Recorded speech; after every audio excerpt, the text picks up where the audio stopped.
Hello everyone and welcome to my Wild Rift tier list for patch 6.0D. One of the best patches that I think we've seen in recent times, with some buffs to some champions that have not been performing too well, and also finally some nerfs to some junglers which are so overpowered at the moment. But there is still one king in the jungle which I'll talk about in this video, which I'm very surprised dodged a nerf in the most recent patch, but wouldn't be surprised if he gets nerfed maybe in a future patch, either in 6.0 or in 6.1, which is going to be releasing in the middle of April. Right, first let's head into the Baron lane. Ornn still stays in the Baron lane, in my opinion, still the best tank out there at the moment. So much crowd control, damage, tankiness, so much available that Ornn can offer. That's why he still stays in the S+ tier. Now I have moved up into the S+ tier as well. I think it took some time for people to get kind of used to Gnar and understand how the champion works, but people are starting to realize how strong Gnar is in the Baron lane, but also Gnar has no counters at all. There are no counters. The only counters really you could say is champions maybe like Yasuo or Irelia, basically any champions that have a dashing ability that can close the gap towards Gnar because he is a ranged champion. But outside of that, I mean, we know that Irelia is not performing very well. Yasuo in general still has a pretty difficult matchup anyway, but Gnar is a very strong carry top laner right now. Again, has the range advantage early on, can obviously swap with his ultimate, and his ultimate is so huge in Mega Gnar that it can change a team fight in an instance. And the other champion that I've moved up into S+ tier is Wukong. Really big buffs in patch 6.0D. I think these I think Wukong was already strong before, to be honest with you. I don't think that he warranted any buffs in the Baron lane, but the mana consumption going down on pretty much all of his abilities means that he can spam his abilities more often, and they also increase the damage on his first ability, which if you combo your first ability with the proc of Grasping the Undying, you do a crazy amount of damage during the early game, and it's very difficult for Wukong to again lose any matchups in the Baron lane, and he wins trades every single time with this auto attack hit on his first ability. He does a crazy amount of damage. Moving into the S tier, of course, I moved some of the champions down from S+ tier, champions like Renekton and Jax. Even though Renekton has been getting buffs, I just don't really feel like Renekton still has enough power to carry in the early game. That's why I've moved him from S+ tier down into S tier. I think these champions in the S+ tier are just way above everyone else at the moment in terms of the champions. Of course, Jax I moved down. I still think Jax is a great champion. I still think Jax is probably one of the strongest champions to play, but I've moved him down as well. He can very easily move back into S+ tier for sure. And then Mordekaiser, I've moved from A tier up to S tier. Again, really nice buff to Mordekaiser, increasing the damage of his first ability. Again, if you can isolate someone and if you can just hit an enemy champion with the first ability, you get that enhanced damage, which with the buffs does a crazy amount of damage. So definitely keep that in handy when you're looking to play Mordekaiser in the Baron lane. But outside of that, not really any other changes in the Baron lane. Pretty much most of the stuff has changed. It's nice to see some new champions enter into the S+ tier. S tier has pretty much stayed the same. I think there are a lot of champions here that you can play. There's lots of different champions with different play styles. Matchups that obviously comes in handy as well. Of course, I've got Warwick up here still. Warwick is still a very strong Baron lane champion. Empowerment getting buffed as well is definitely going to help out Warwick in the Baron lane and also in the jungle as well. Yeah, that's pretty much everything in terms of them tiers. A tier, again, I don't really think nothing else has changed. I'm trying to look through the champions to make sure I haven't missed out on anything, so I don't miss out talking about the changes. And then B tier, of course, we still have Irelia down here. I mean, I honestly think they made Irelia worse to what she was before, and I didn't think that was even possible because Irelia was already a terrible champion. Now they made her early game even worse, so she can't even win early game anymore. They buffed her late game, but the problem is she can't snowball in the early game because they nerfed her early game power. I don't know, I actually think they made Irelia worse than what she was before, and they were supposed to quote unquote buff her in a way. I don't know what direction they're trying to take with Irelia, and I don't know what they're trying to do. Of course, Ambessa is here in B tier still as well. Again, most of her changes was to the jungle, but obviously Ambessa Baron lane can still be an option, but I just don't think she's very strong right now because her trading power is very, very weak in general. So yeah, that's everything with the Baron lane. I don't think there's anything else. Of course, with these tier lists, when I update them in between patches, I normally only really talk about the changes that I made. If you have any questions about certain champions and certain tiers, let me know down in the comments. I always read through the comments and I always reply to comments if there's any questions about a champion being in a certain tier that I might not have spoken about. Jungle. Now, as I mentioned, Echo and Ambessa being nerfed was a great sign. I think that these two champions have been dominating the jungle for way too long. But there is still one king that still stands high in the jungle, which is Amumu. Amumu is now the best jungler to play. I don't think there is any other champion that can really beat Amumu at the moment. With how much tankiness and damage he does, his jungle clear speed is probably one of the fastest now, I would say. Ambessa was pretty fast before. Of course, Echo was. You still have champions like Morgana, which clears through the jungle very, very quickly. But Amumu just clears all of them right now. Just what he can offer in a team fight, how much damage he can deal, his crowd control, ganking potential.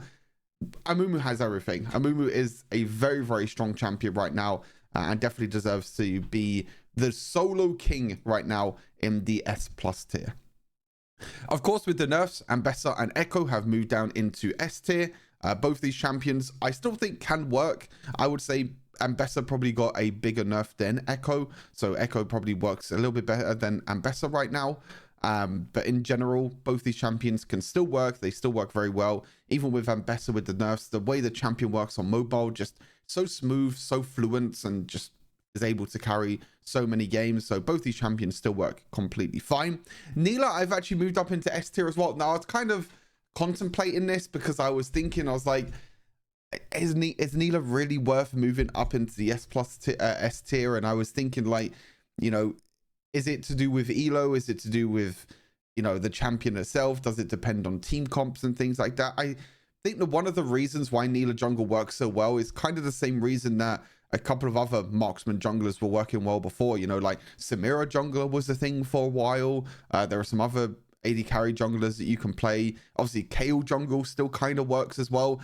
These champions that have a bad early game and can't really farm during the laning phase, since you get so much experience and so much gold through the jungle, you just clear through the jungle in the early game, you get to level 5, you get your ultimate, you get 1 or 2 items, and then you're back in the game. And then suddenly you become a champion. This is what happens to these champions. And this is why champions like Nilah performing so well, Kayle's performing so well. It's because they don't have to go 1 versus 1 against a champion. In the laning phase, they can just farm through the jungle, get as much gold experience as possible, don't have to gank any lanes, get your items that you need, and then you become strong enough to join team fights. And that's exactly what Nilah offers. Her early game is very weak, but obviously you farm through the jungle, you get a few items, and you join team fights with your ultimate, and you become a very big powerhouse, and you become one of the best carry junglers in the game right now. Just making sure I haven't missed anything. Wukong still stays in S tier as well. I was actually thinking of moving Wukong. Wukong is probably the closest right now to moving from S tier up to S+ tier, because not only does the bust to mana and his damage work so well in the top lane, it also helps him in the jungle as well. I mean, his ultimate is one of the best teamfight ultimates in the game, and his clone and everything about him with his mobility is very annoying to deal with when you're playing against him. Wukong is probably the closest right now to moving from S tier up to S+ tier to match the same as Amumu right now. So if you want to play another jungler that's not Amumu, definitely give Wukong a go.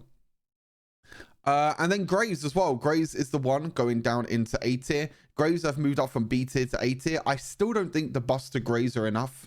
I still think the champion just really struggles right now to deal enough burst damage and to try and burst the champion basically from 100 to 0, because that's kind of the play style that Graves has right now. He doesn't really have the sustained damage to stay in team fights for a long time. He's all about burst damage, trying to deal as much damage as possible.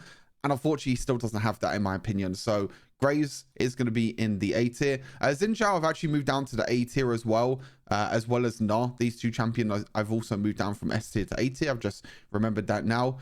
Na works in the jungle, but he just doesn't really have the same presence as what he does in the Baron lane. I mean, he can win pretty much every single Baron lane matchup. So it's not kind of the opposite to champions like Neela and Kayle, where they're always going to lose laning phase. Nor is the opposite, where he's always going to win laning phase. So you don't actually want to play him the jungle too much because you want to take advantage of his range advantage in the early game and actually try and win laning phase. Xin Zhao in general just doesn't really have the damage right now. I think there are a lot of better junglers that you can play that are in the S tier. I still think Xin Zhao's good, but there are a lot better champions in the S tier, in my opinion, that can still work very well. And then B tier champions are pretty much still the same. You got champions like Evelyn down here, which still just does 0 damage at all. Trendemir, Fiddlesticks. I moved Volibear down to B tier as well. Volibear jungle clear speed is just way too slow. And again, another champion that does very, very well in the Baron lane. And as you can see, if I move into the Baron lane, you know, Volibear sitting in a healthy A tier in Baron lane because he does pretty well during laning phase. Jungle clear speed, just not that fast and just doesn't really do too much. But yeah, that's pretty much everything in the jungle. Mid lane, we finally get to see Corki for the first time, and I'll give you a little sneak peek of the Druid lane as well. There you go. Corki, S+ tier. I don't think a lot of people should be surprised by this, both in the mid lane and the Druid lane as well. The shadow buffs that are happening, and this is something that's really annoying right now with Wild Rift, that we don't really know what to trust. Like, if we can't even trust the patch notes itself at the moment, what are we trusting? What are we going for here? Because if, for those who don't know, with the Corki rework, they did say that his base AD was going from 58 down to 54.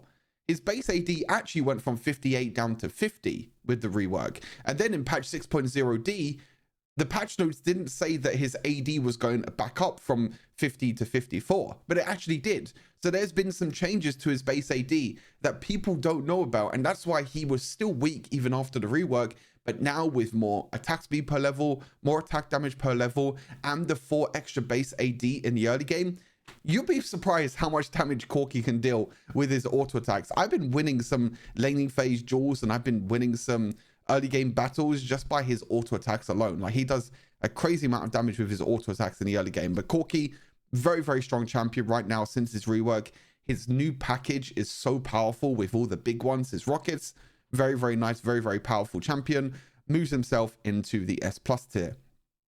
Victor and Syndra, in my opinion, still 2 of the strongest mages. Of course, Victor still has a slightly weak early game, but that means that he can still scale and he can still become one of the best mages. Same with Syndra as well. Both of these champions don't have necessarily the strongest early game, but that's not the goal for mages. The goal for mages is to try and stack up things like First Strike, trying to stack up the stacks from their passive, you know, like Syndra's passive, Victor's passive, and try and upgrade their abilities. And when they upgrade their abilities, they become much stronger. So mages don't really have a lot of kill pressure in the laning phase. You just sit there, you farm up, and then you become very, very strong when you scale into the mid and the late game. Probably 2 of the strongest AP mages out there at the moment. In my opinion, probably closely followed behind by champions like Zoe, Ahri, and Orianna. All these mages are also still very strong as well. Morgana is still in the S tier, same with Lux, because both these champions are just very easy to play and they still offer a lot of damage and a lot of carry potential. But maybe they're just not as... They don't have the same highly skilled mechanical playmaking that you can have on like a Zoe, an Ahri, or Orianna with the shockwave, you know, things like that. Whereas Morgana and Lux are more to do with, hey, the dark binding, the light binding, trying to get picks, trying to deal enough damage to a single target, whereas these other champions can get big, massive team fights ultimates going around. Yasuo's still pretty strong in the mid lane as well. Obviously, Heimerdinger and Swain still sit in the S tier as well after his buff in the most recent patch. A tier, Echo's moved down from S tier to A tier. I do still think Echo mid lane is good. He has lost out on a lot of damage because of his second ability, and obviously his ultimate being on a longer cooldown now means that he finds it a little bit more difficult to find opportunities to dash in. The big thing with Echo mid though is that they did not nerf his damage in his first ability, which means you can still clear waves very, very quickly and you can still roam around the map. So Echo is still a possibility in the mid lane. He's not gone to like B tier. He's not a terrible tier, but he's still pretty good sitting in A tier. Caston as well. I still think Caston's scaling is pretty decent and you can still become a carry, but I think that he just, I don't know. Caston's a weird champion where like some games you feel like you're extremely useful and you can carry, and some games you feel completely useless. It's probably to do with like matchups and things like that as well. But again, Caston a champion. Some of these tiers can definitely be moved like up and down. I think there are some champions that can definitely, in the right scenario, become a lot stronger. You know, if Caston has a melee matchup, for example, in the mid lane, he becomes a lot stronger because he can farm a little bit more as well. But in terms of A tier, nothing else has changed. Just making sure I haven't changed anything. Oh yeah, Annie as well. Annie, I've still put in the A tier. I still think Annie is pretty good. I think the thing with Annie is that she's very single target focused, and she's very focused on her ultimate and trying to get picks. If she can't do enough burst damage to take down a champion with her combo, then you've got nothing left. That's the problem. I mean, the buff definitely helped her out quite a bit, but I just don't think that she has enough burst damage right now to really burst through some champions, and that means that your abilities don't come up and you're pretty much useless. B tier again, you know, champions in here that are not really performing too well. You know, champions like Diana, for example. Katarina still struggles with how much card control there is in the meta right now. Irelia, of course, in B tier as well, with how much weaker she has become. But yeah, most of the champions in B tier has pretty much stayed the same. Dura lane, a few changes in the Dura lane here. Of course, Corki sitting up in the S+ tier right now. No surprise here. I mean, I've mentioned already in the mid lane, but Corki is one of the best AD carries and one of the best marksmen right now. Very, very strong in terms of damage and carry potential. Severe still sitting up there as well. Really, really easy teamfight champion. Just clear waves, AFK in lane, get into team fights, use your ultimate, and you're a great carry. Varus as well. I have tried Varus with the Manamune. That will be a video that comes out soon. I'm not too sure. I still kind of like the Essence Reaver build. The differences between like Manamune and Essence Reaver is Manamune still has to scale to actually become more powerful. But Essence Reaver gives you that one item power spike. It allows you to be strong when you complete the item. Whereas if you complete Manamune, you're still not going to be strong when you actually complete the item. But I still think both builds can work completely fine. Xayah, I've moved down from S+ tier to S tier. Honestly, I could probably keep Xayah in the S+ tier, but I think with champions like Corki becoming stronger, Varus, of course, becoming stronger as well, and Severe is just really, really easy to play. I've moved Xayah down into S tier. Doesn't mean that she's gotten worse in any way. I still think she's a fine champion. I still think she's strong, but I still think these champions can definitely carry a lot more. Ezreal, I've moved up into from A tier to S tier. Of course, empowerment buff, Ezreal buff, and Manamune buff this patch. 3 buffs for Ezreal means that he is very, very strong right now. Very safe AD carry to play. Of course, the big difference is that he focuses a lot on his abilities. His auto attacks are not really going to do that much damage. So if you land your abilities, then great. If you miss your abilities, then you're not going to really be able to do that much damage. Jhin, I moved up from A to S as well. Again, a champion that does very, very well against squishy champions. If you're against tanks, I would completely avoid Jhin in general, but he does a lot of burst damage. He has the setup potential as well to help his team and can still perform very, very well. In the A tier, Lucian, I still don't think is that strong. Even after the empowerment buff and the buff to Lucian itself, I still don't think Lucian is that strong.